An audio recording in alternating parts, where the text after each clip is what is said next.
Hey, what's up guys? Welcome back to PP Academy. I know it's been ages since I made a Albion guide on this channel, but now we have some good material for making a guide. So in this video, I'm going to show you how to play the one-shot one-hand dagger build, and there's going to be two aspects to this build. This build is viable in both corrupted dungeons and open world, and mostly I'm going to be talking about open world in this video, but I will cover corrupted dungeons as well.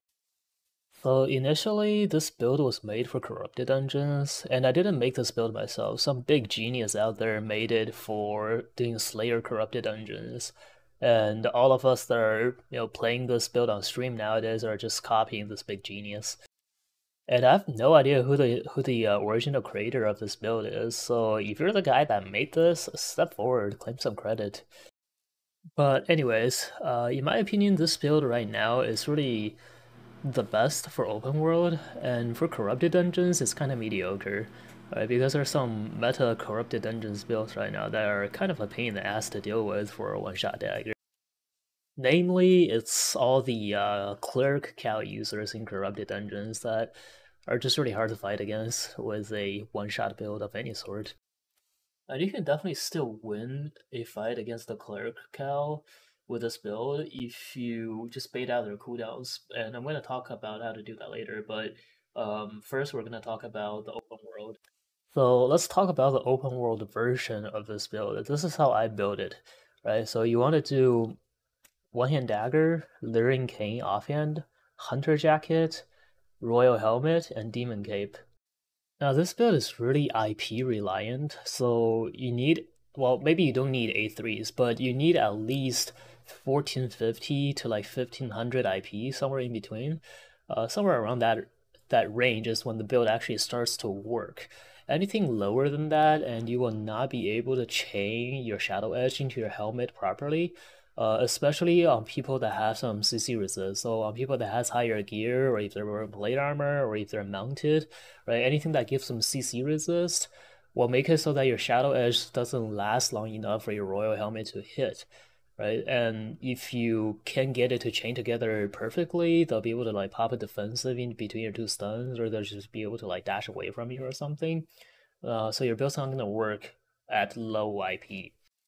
Now, if you're running this in corrupted dungeons, you can overcome this by running Hunter Shoes. Hunter Shoes has CC increase on the active ability, so you can rush at your enemy with the boots, and then if you land your stun within the duration of the boots, you'll be able to chain them together, even if you have lower IP. This is how you can make this build work even in Stalker corrupted dungeons where the IP cap is very low.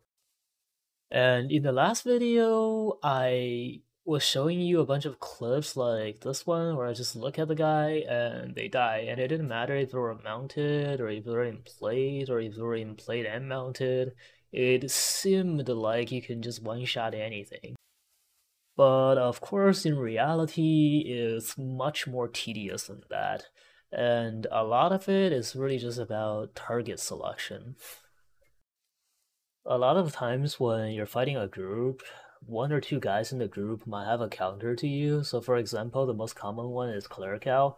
If somebody in that group has a Clerical, they'll get all up in your face with that Clerical, and they'll hit you and do a lot of damage to you and just force you to burn your E. And if you use your E, they're gonna hit Clerical and they're not gonna die. So you have to run away then, because like without your E, their teammates will pile in and kill you. So in situations like that, you're not going to be able to kill anybody if you use your E on the Clerical, so you kind of have to hold on to it for as long as you could and try to land your burst on one of the teammates that are circling around. And if you couldn't land that burst, if you couldn't land it on someone that doesn't have a counter to your build, then you just press F and you run away. Now, of course, this can only happen if you spend some time scouting out the group first. If somebody in the group has a Clerical and somebody else has a Fincal, then in a situation like this where you burn your burst on the Clerical and you don't get a kill, you're gonna die afterwards to the guy that has a Fincal because it's gonna purge your boost and you're not gonna be able to run. If you know for a fact that there's only one Fincal in the enemy group, you can try to target the guy that has the think out first and just kill him and then run away because nobody else will be able to purge your boots. But if you find a group like this that's got multiple think outs in it, then you really want to just stay away from them. Because if you do try to fight them, what's probably gonna happen is you kill one of them, and then the rest of them will come in and they'll purge your boots and stun the crap out of you, and you're just gonna die to them. And even if there is a chance for you to kill one and get away with the loot, it's not really worth it to take that chance because your build basically only works the best in 8.3, but their build can work in flat 4, right? So you have to kill like dozens and dozens of those to make up for you dying once. So it's really not worth the risk. And after you pick out a group to fight, you also have to think about where to fight them. You have to think about your positioning on the map, in other words. Because if you pick a bad spot to fight, you'll not be able to escape afterwards. And this is not a build that you can just like go solo clap 20 people by yourself with. This is a build that's made for killing one person as quick as possible and then running away from the rest of their team. And that running away part is super important because this build basically only works when you spend a lot of money to make it work. It's not like a curse staff, you can just run flat forward and still kill people. Like this build only really works when you put a lot of silver into it. So it's important that you stay alive, which is why I kind of forgot to mention this earlier, but the Frost Ram that I'm riding around right now is actually a part of my build. Like the Frost Ram is my favorite mount in this game for escaping tough situations, especially when I'm running around with one-shot dagger.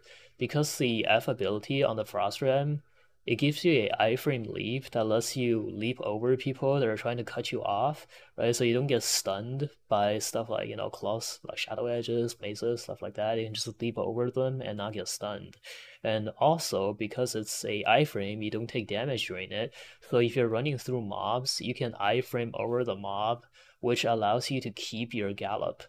If you're running another mount, let's say a dire wolf, you'll be really fast, but if you get tagged by a mount, but if you get tagged by a mob, you will slow down. Whereas with the Frost Ram, you can just leap over the mount and not get slowed down. And also, if you do get slowed down, the time to re-gallop is only 2 seconds, whereas for faster mounts like the Direwolf, it would be like 4 or 5 seconds, depending on the mount. Now, in this little clip here, you see me wandering into this hideout zone on the road to Avalon, and you've already seen me attracting some unwanted attention there. That maze guy was trying to cut me off, and I'm trying to make it to that blue portal, but they circle around and they try again to cut me off. And you can see this maze guy here. He's actually really smart in the way he uses W backwards to try to follow the movement of my mount. But because I'm on a Frost Ram, I'm able to just iframe out of that W and not get stunned by it. And then here again, I'm just going to jump right over this Great Holy E, and it's not going to be able to stop me. And you can see how fast that F skill came off of cooldown for me. Like if this was on a different mount, let's say if I was on a Gallant Horse, the Gallant Horse F has a minute on cooldown, right? So if I use that to dodge the mace player, I won't have it up for the second CC. And also, the cooldowns on your mount skills are shared with your regular cooldowns. So if you use a Gallant Horse or something similar, um, your cooldowns, like if you get dismounted after you use your F skill, you're not gonna be able to use your boots for like a whole minute. Whereas if you get dismounted after you use your F skill on the Frost Ram, you only have to wait a few seconds for you to use your minor boots. So I get these guys to follow me to where I wanted them, and then I just one-shot one of them, and I run away from the rest. So, earlier I was showing you all that clip of me just riding the horse around, because, like, I was showing you basically that I came in from the northwest portal, and I was going towards the southeast portal. And then along the way, people saw me running around with the A3 build, so they sounded an alarm, and they committed to cutting off the southeast portal where they were trying to gank me with that mace, right? And then I just basically circle back, go northwest, one shot one of them, and keep going northwest. And I know northwest is clear because I came from that direction. Quick comment on the target selection though. You see I targeted the Brimstone staff here because he was the only one that didn't have a clerical. You can tell this just by visually looking at him. He was wearing an assassin hood. And the other two were both holy healers. I'm pretty sure they were both wearing clericals. Right? So there's no way I could have killed the other two, but with the Brimstone, since he's wearing cloth with no defensives, I could have just one-shotted him off of his horse even if he didn't dismount. Now I'm gonna show you what can happen on this build if you don't think ahead and plan everything out. So here we got two guys here that were part of our larger gang group. They had probably a total of somewhere around 8 players and they were chasing me around in the black zones. Earlier, before this clip happened, I baited two of them to follow me onto the roads and I killed one of them. He was a frost player. I sent him back to town. And then I decided to get greedy and go for round 2. So I baited two more, and this is a Alpha Staff with a Bear Paws. So the Bear Paws has the most damage, so I decided to just go for the Bear Paws first. And then I thought I could just kill the Alpha Staff too, but I didn't check his build, and he actually changed his W to Forceful Swing to counter me. And also, a third player showed up. And where was this third player coming from? Well, the third player is actually the Frost player that I killed earlier. I sent him back to town, but the town was Carleon, right? If you look on the map, there's a portal on the northwest that leads to Carleon. That portal is where he came from. He just regeared and came right back. Now, this death really could have been avoided because what I could have done was kill the bear paws, and then once I'm out of combat from the bear paws, I could just take that portal out back into the black zone where I will get a bubble. But I didn't do that. I got greedy. I went for the other player there, and I didn't think that there would be a third one showing up. And I should have known that there was going to be a third player because I went through that portal earlier. I know where it leads, and I know there was a chance that the player I killed could just regear and come back, but I just didn't take it into account. But this is the kind of stuff that you have to think about when you're soloing the open world. It's like, what are the chances that somebody falls for the same trick twice, right? I just baited them once already. There's no way that they will fall for it again without a backup plan of their own, right? So it just turned out that they were actually baiting me into baiting them, and they outbaited my bait. GG, well played. Alright, so this is what's supposed to happen. Now, I've got two guys here that followed me onto the roads from the red zones. I was trying to make it back to Carleon, but these guys won't let me go, and there's actually a few more of them outside. So I had the free use of this portal, so I came in, and then two more follow me in, right? So anyway, we got a Great Axe here and a Bloodletter, and the Great Axe was trying to get into my face, doing that thing that I was talking about at the beginning of the video, where like he's got a clerical, he's got a clerical, and he's got a Great Axe spin, so that's a lot of ways to like resist my my CC and my burst. Right, so he keeps trying to start the fight by like baiting me into like using my skills on him. But of course I wasn't gonna fall for that, so I just keep, walking away from him slowly like this, keep tethering him, and my goal is to one-shot the bloodletter that's riding around right next to him. Right? Now, this is kind of difficult with him just walking at me like that. So what I need to happen is two things. Like, one, if the Great Axe gets tired of chasing me on foot and he mounts up and then dismounts right in front of me, then I can one-shot him. Because he will have the global cooldown from dismounting, so he won't be able to use his clerical. The other thing that could happen is I get them to I just keep running around like this, and I get them to split up. If they get one on each side of me, then I can pick the one that I can one shot and go after that one. And that's what's happening right here, right? So I keep riding around like this. They kind of get tired of it, I guess. The Bloodletter is thinking, oh, I'm gonna go cut him off at the portal. So he ran to the portal on the southeast side, and the Great Axe is still walking at me on the southwest side. Now, I'm not approaching the Bloodletter yet because I was afraid that he would just zone out, but I see the Great Axe there at the southwest, so I'm thinking I kind of have to go for it right now, right? So I end up just taking my chances. I go for the Bloodletter here, and I land a max range Shadow Edge. And you see the Great Axe is talking shit at me right here. He's gonna end up regretting that. So I land this crazy Shadow Edge, and it hits the Bloodletter, so I one-shot him off of his mount. And you can see the Great Axe is spinning on me while I was doing my E. So his E did no damage to me, because I can just tank it with my healing while I have the E up and hitting the Bloodletter. Right, so he pops his Cleric Robe, that's great. He pops his Cleric out, doesn't do shit. All he has right now is Qs and autos to kill me with, and he can't do that because I'm A3. Like, I'm Qs and autos too, but I'm A3, right? So he dies to me too. And I just have to throw some question marks at him to BM him because he was being mean earlier. Right, so a lot of people will probably look at a fight like this and just be like, "You're A3, of course you're gonna win, right?" And yes, like of course I was gonna win, but it's not really because I'm A3. Cause like if you go fight these guys face to face, maybe the gear advantage will carry you. If you land a Shadow Edge onto the mounted Swiftclaw or the mounted Bloodletter, like you will one shot him off of his mount, and then you can deal with the great axe. Like yeah, like that's no issue, right? The gear will carry you for that. Um, but the issue here is like without the cooldowns on your build, like if you actually miss the Shadow Edge onto the Bloodletter, the mounted Bloodletter, which is kind of hard to hit because it's mounted, right? So if you miss that Shadow Edge, so you're gonna be forced to fight the Great Axe face to face, and you're gonna be forced to burn your cooldowns on him. And if you don't burn your like damage cooldowns, you will at least end up burning your boots, which will basically mean that you can't get a kill. Like you just be booting to get away from them, right? So you're not gonna be able to get a kill out of a situation like that, right? So the plan here is always to go for that Bloodletter and to save my cooldowns for him. And then for like picking where to fight, like this whole time when I'm baiting these guys to split up, I'm keeping the mount right next to me so that if some random person shows up out of nowhere to gank me, I can just mount up and run. And in the end, I picked this place to fight because I knew that one of them is southwest, one of them is southeast, and if you look on the map, there's two portals that I didn't come through, and those two portals are both to the west of me. There's nothing to the north and to the like northeast corner of me, right?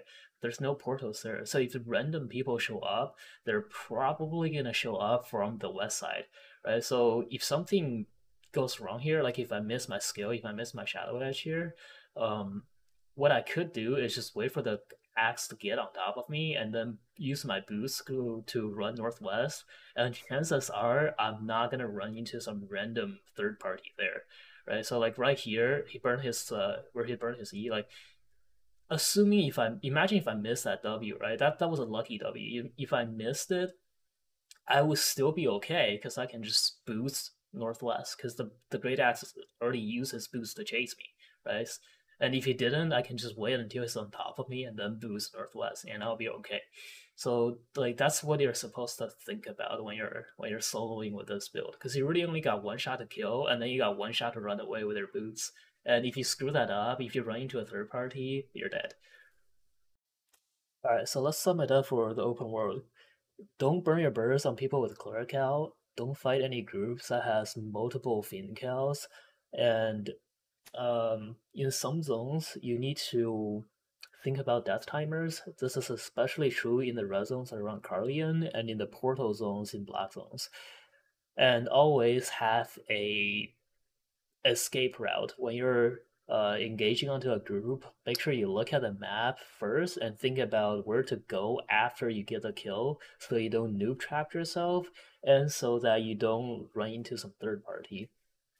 Well, the third party part is kind of RNG, right? But you can pick the route that is like least likely to lead you into a third party. Alright, so let's start transitioning now into corrupted dungeons.